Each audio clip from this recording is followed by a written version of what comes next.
నేను మీ Raji. Welcome to my home food hour. ఈరోజు రెసిపీ వచ్చి ఫిష్ ఫ్రై.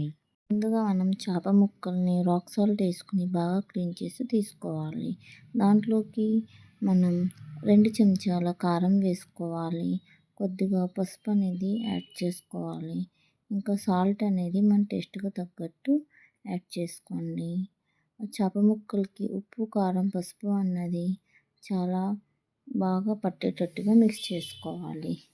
ఈ వీడియోలో మీరు చూస్తున్నారు కదా, అలానే బాగా మిక్స్ అన్నది చేసుకొని పక్కన పెట్టుకోండి. ఈ చేపల ఫ్రై అనేది చాలా టేస్టీగా, చాలా సింపుల్గా అయిపోతుందండి. చేప ముక్కలు అనేది అసలు బ్రేక్ అవ్వకుండా నేను ఈ రెసిపీ అన్నది మీకు చూపిస్తాను.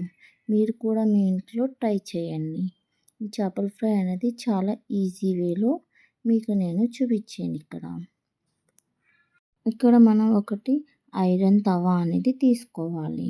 ఐరన్ తవాలో చేసిన మన చేప ముక్కలు అనేది బ్రేక్ అవ్వకుండా చేయొచ్చు. ముందుగా తవాలోకి ఒక 2 టేబుల్ స్పూన్ ఆఫ్ ఆయిల్ వేసుకోండి. బాగా మిక్స్ చేసుకుని పక్కన పెట్టుకున్నటువంటి చేప ముక్కలు అనేవి ఆయిల్ బాగా హీట్ అయ్యాక దాంట్లోకి వేసుకోండి. వేసుకున్నాక హై టు మీడియం ఫ్లేమ్లో పెట్టుకొని చేప ముక్కలు అనేవి స్లోగా ఒక 5 మినిట్స్ వరకు బాగా ఫ్రై అనేది చేసుకోవాలి. ఒక 5 మినిట్స్ తర్వాత మన చేప ముక్కలు అనేవి కొద్దిగా కలర్ అనేది చేంజ్ అవుతా మీకు కనిపిస్తుంది.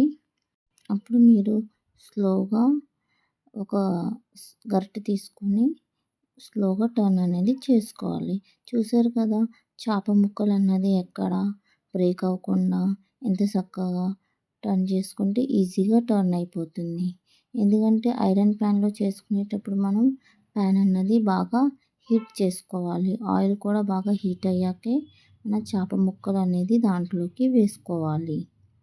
లేకపోతే చేప ముక్కలు అనేది మనకి బ్రేక్ అయ్యే ఛాన్సెస్ ఉంటుంది.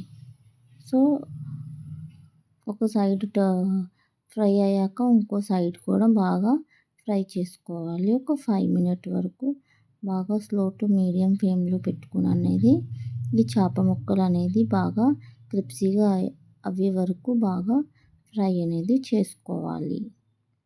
స్లోగా అనేది మనం చేప ముక్కల్ని ఒక 5 మినిట్స్ దాకా టర్న్ చేసుకుని చూసుకోవాలి బాగా ఫ్రై అయిందా లేదా. లేకపోతే ఒక 2 to 3 మినిట్స్ వరకు ఇంకా బాగా చూసారుగా ఎంత చక్కగా ఫ్రై అయిందో ఫిష్ ఫ్రై.